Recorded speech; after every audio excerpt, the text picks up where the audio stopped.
I never asked to be born. Hell, my parents never asked for me either.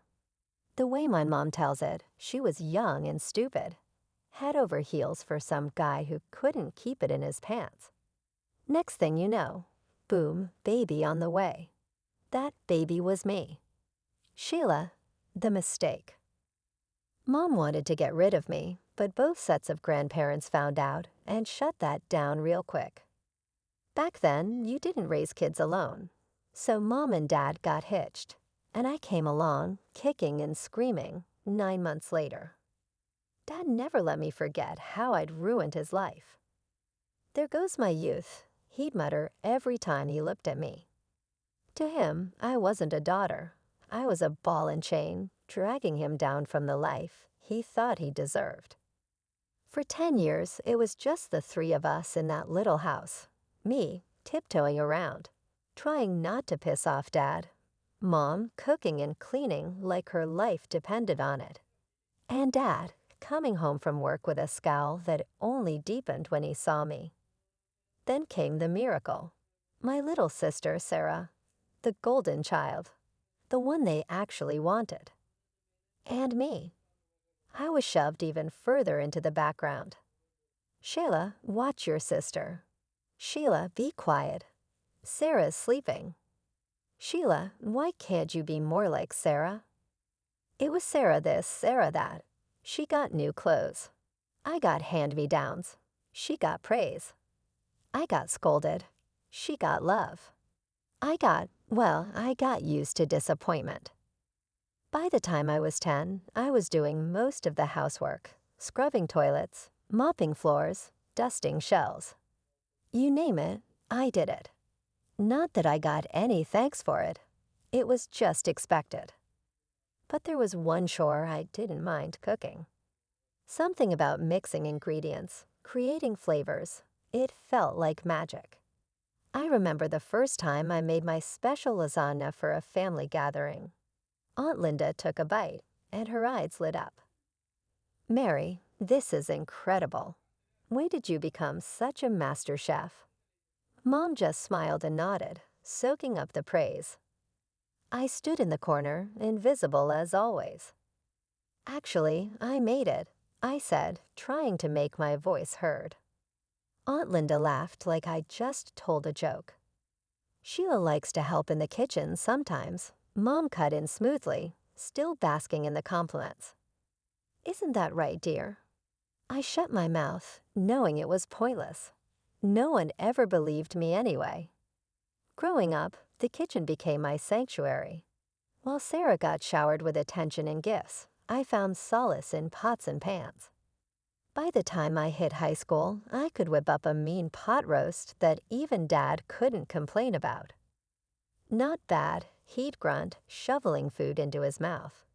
Coming from him, that was high praise. But it wasn't just about feeding my family. I had bigger dreams. Every night, I close my eyes and picture it, my own restaurant, bustling with happy customers, all of them savoring my creations. One night at dinner, I couldn't hold it in anymore.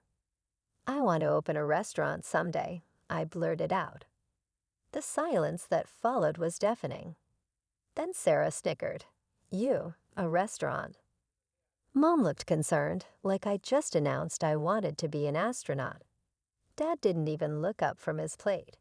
"Restaurants fail all the time," he said. "You'd be broke in a month." "But I'm good at cooking." I protested.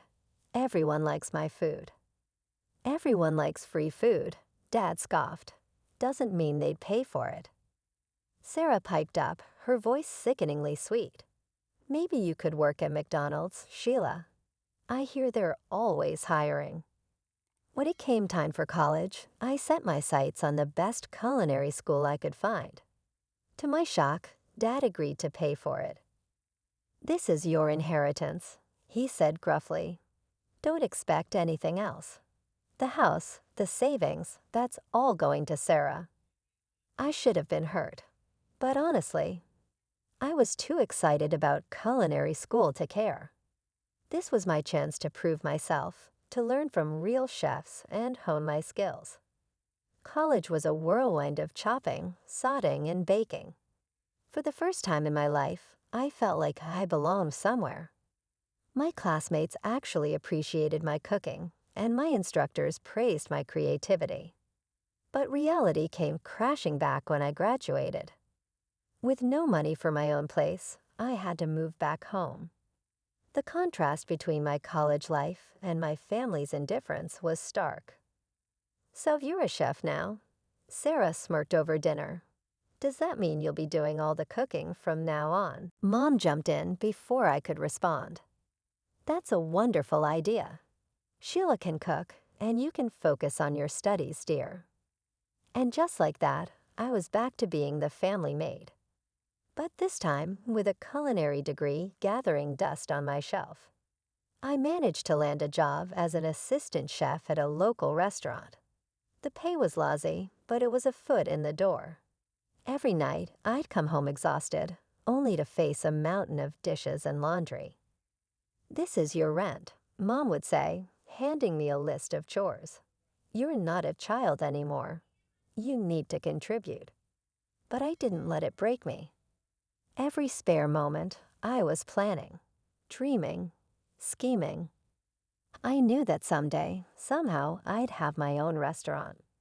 And when that day came, I'd show them all what Sheila was really capable of. 2 years crawled by, each day a carbon copy of the last. I cooked, I cleaned, I worked my ass off at the restaurant, and I watched as Sarah continued to be showered with everything I'd ever wanted. The day Sarah started high school, Dad came home with a beaming grin on his face. "Sarah, honey," he called out, "come see what I got you." We all trooped outside. There, sitting in our driveway like some kind of shiny insult, was a brand new car. "A car, but I can't even drive yet," Sarah said, her eyes wide. Dad laughed, tossing her the keys. "You'll soon enough. My girl deserves the best right from the start." I bit my tongue so hard I tasted blood. When I turned 16, I got a second-hand bike.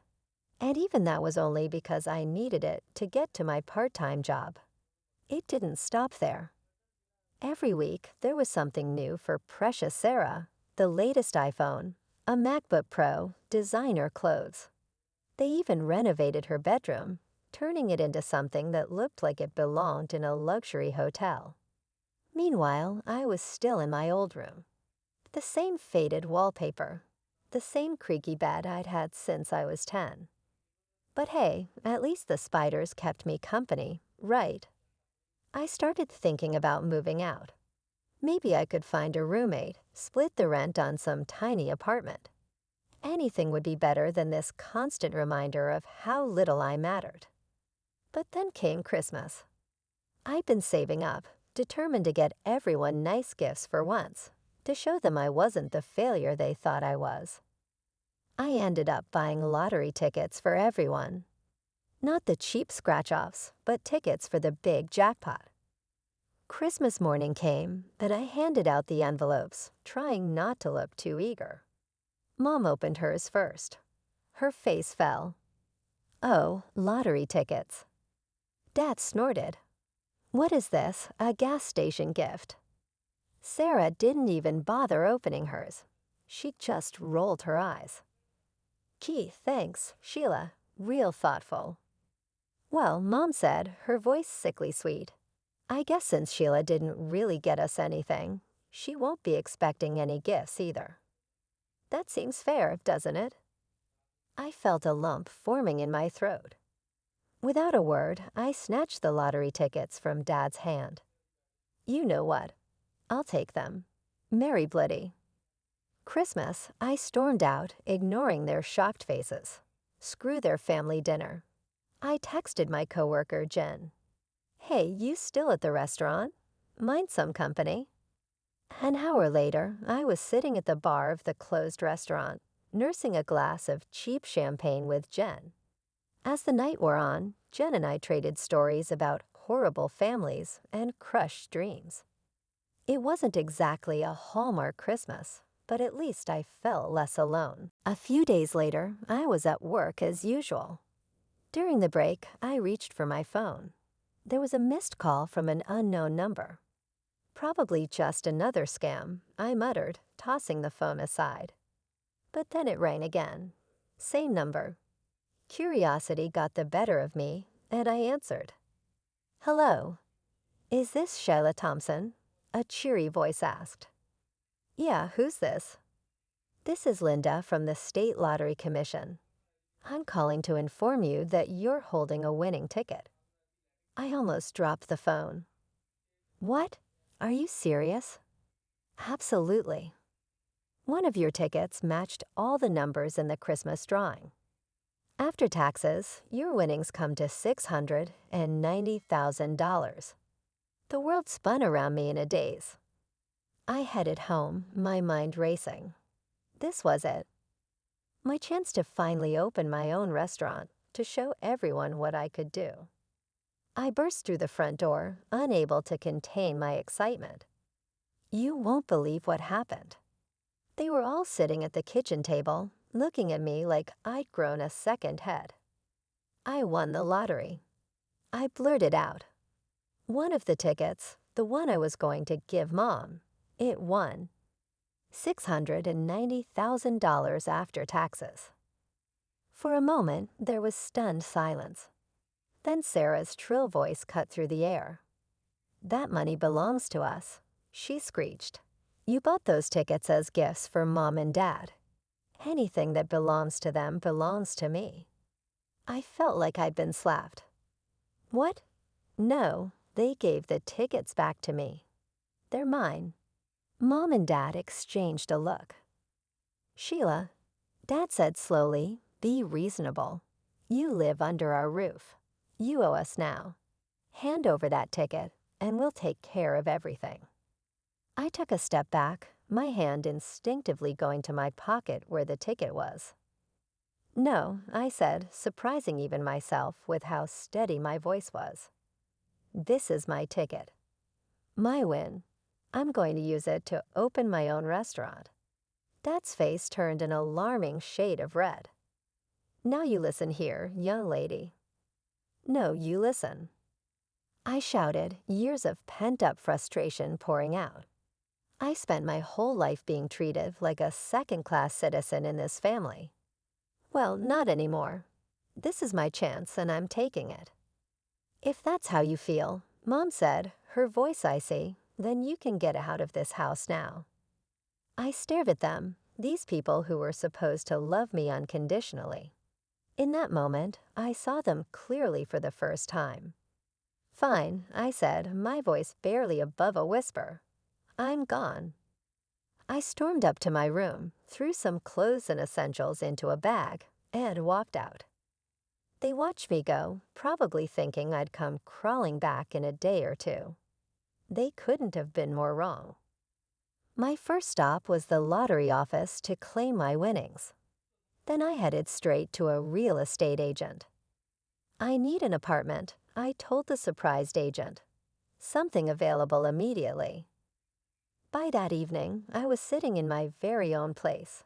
It wasn't much, a small one-bedroom in a decent part of town, but it was mine. All mine.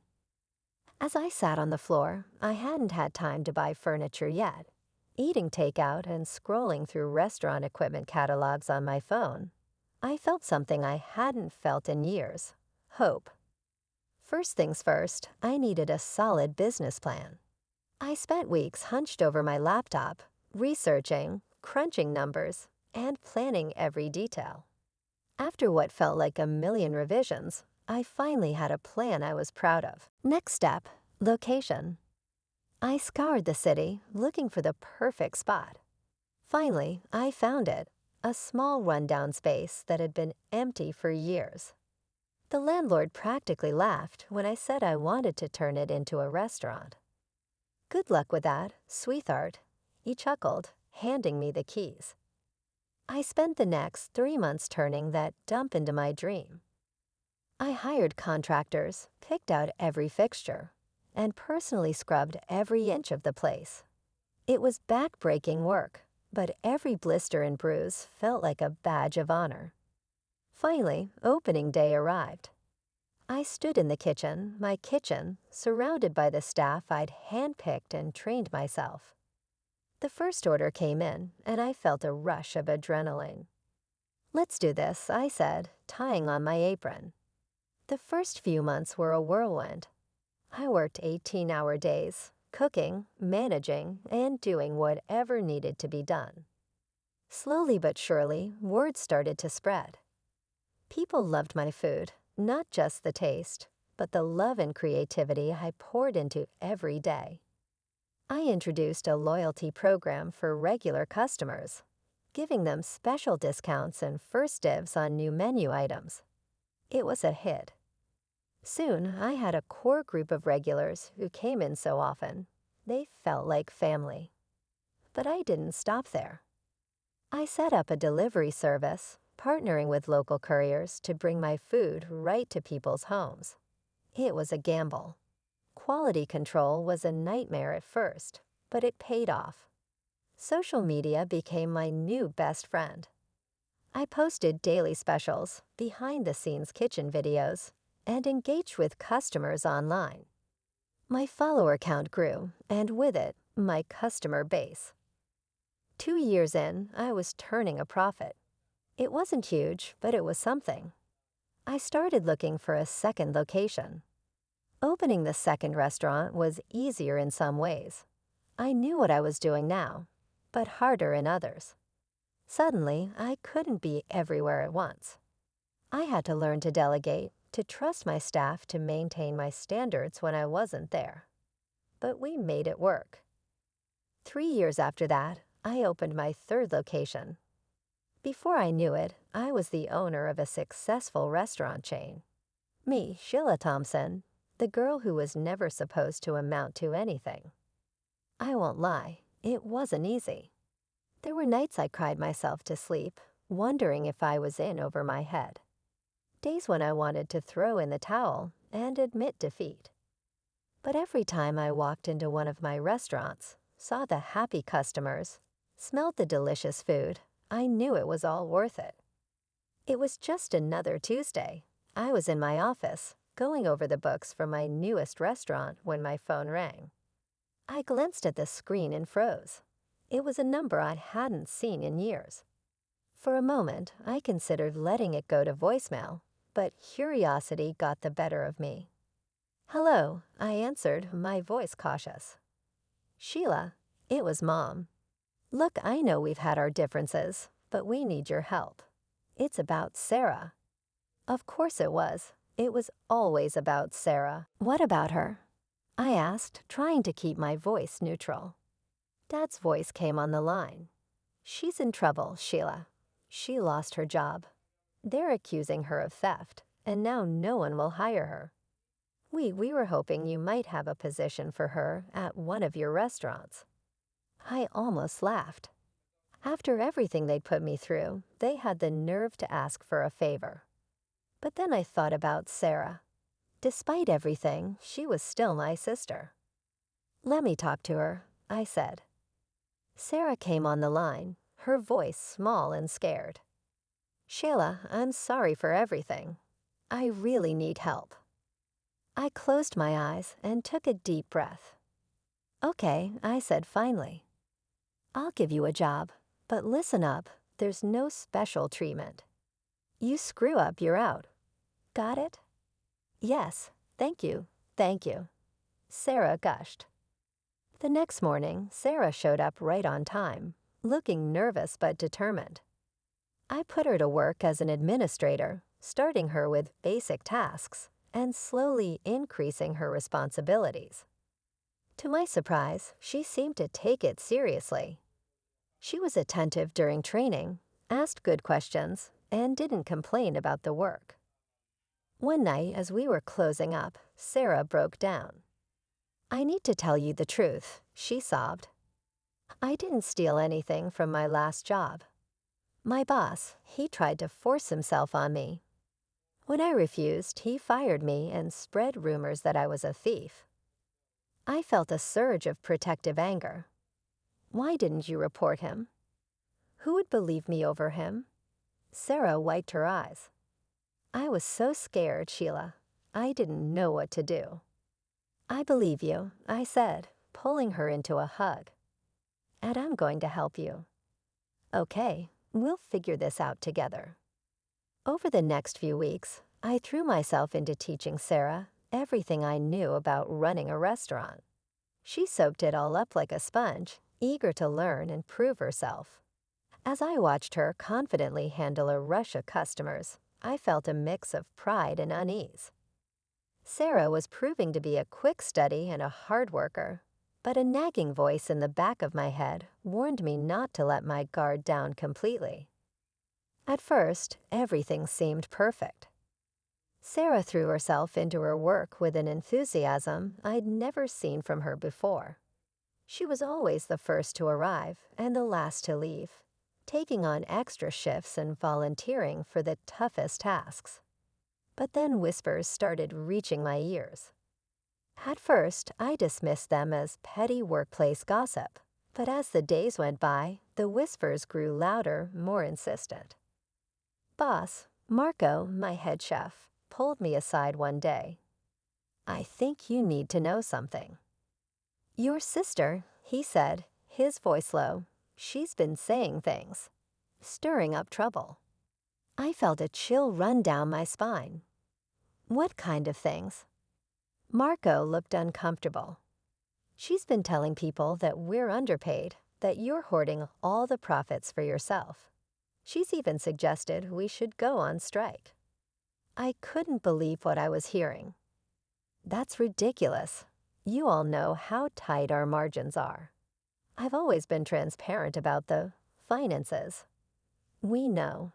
Boss Marco assured me none of us are buying it. But there's more. He went on to tell me how Sarah had been claiming that the restaurant rightfully belonged to her and that I had somehow cheated her out of her share of the family money. I felt like I'd been punched in the gut. After everything we'd been through, after I'd given her a second chance, this is how she repaid me. I confronted Sarah that evening, my hands shaking with anger and disappointment. What the hell do you think you're doing? I demanded. Sarah's face was a mask of innocence. What are you talking about, sis? She asked. I laid out everything I'd heard. To my shock, Sarah just shrugged. Oh, that, she said casually. I was just testing the staff's loyalty, making sure they wouldn't turn on you. Looks like they passed with flying colors. I wanted to believe her. God, how I wanted to believe her. But something in her eyes, a glint of something cold and calculating, made me hesitate. Before I could press her further, we were interrupted by a frantic knock on my office door. It was Jenna, my assistant manager, looking pale and scared. Sheila, we've got a problem, she said. There's a big shortage in the cash register, over $5,000 missing. We spent the next few hours going over the books, checking and rechecking the numbers. There was no mistake. A significant amount of cash had vanished. Only 3 people had access to that register: Jenna, Marco, and Sarah. I'd known Jenna and Marco for years. They'd been with me from the start, through all the ups and downs. I trusted them with my life. As if reading my thoughts, Sarah sidled up to me. She said in a low voice, I've noticed Jenna staying late a lot lately, and she did just buy that fancy new car. As I watched her walk away, I knew I had a decision to make. I couldn't ignore this. Too much was at stake. My business, my reputation, the livelihoods of all my loyal employees. Late one night, after everyone had gone home, I installed hidden cameras around the cash registers. It felt wrong, like I was betraying my staff's trust, but I had no choice. For days, I watched hours of mundane footage, my eyes burning from staring at the screen. And then, on the 4th night, I saw it. Sarah, moving quickly and furtively, opened the register. Her hands darted in and out, stuffing wads of cash into her pockets. My heart sank. I didn't confront her. I couldn't. Instead, I called the police. The next day, as Sarah was finishing her shift, two officers walked in. The look on her face when she saw them, shock, then anger, told me everything I needed to know. She thrashed around, knocking over tables and sending dishes crashing to the floor. "I deserve this money," she yelled. "I should be rich, not you. You stole my life." As the police led her away, I felt nothing, no sadness, no regret. Just a hollow emptiness where my love for my sister used to be. The next day, my parents stormed into the restaurant. Mom was crying. Dad's face was beet red with anger. "How dare you?" Dad roared. "Your own sister. Drop the charges now." I stood my ground. No, she stole from me. She needs to face the consequences. I pulled out my phone, showing them the footage of Sarah stealing. "Look," I said, "this is what your precious Sarah did. She's a thief." They watched, their faces pale, but instead of understanding, their expressions hardened. "You set her up," Dad accused. "You've always been jealous of her." I couldn't believe what I was hearing. Jealous? Are you kidding me? You gave me scraps and expected me to be grateful. Well, I'm done. Sarah made her choices. Now she has to live with them. They ranted and raved, alternating between threats and pleas, but I stood firm. "Get out," I finally said. "Get out of my restaurant. Get out of my life. If you don't leave now, I'm calling the police." They left, but not before Dad spat out, "You'll regret this, Sheila. Mark my words." The trial was a nightmare. Sarah's tearful performance on the stand almost had me doubting myself. But then came the surprise witness, her former boss. He testified about Sarah's behavior at her last job, how she aggressively pursued him, threatening to cry sexual harassment when he rejected her advances, how she'd stolen money from the company in retaliation. In the end, the jury found her guilty. As they led her away, she looked at me one last time. There was no remorse in her eyes, only cold hatred. I haven't spoken to my family since that day. Sometimes, late at night, I wonder if I made the right choice. But then I look around at what I've built, at the life I've made for myself, and I know I did. As I stand in the kitchen of my newest restaurant, watching my staff prepare for the dinner rush, I feel a sense of peace wash over me. This is my family now. This is my home. And nobody, not Sarah, not my parents, not anyone, can take that away from me.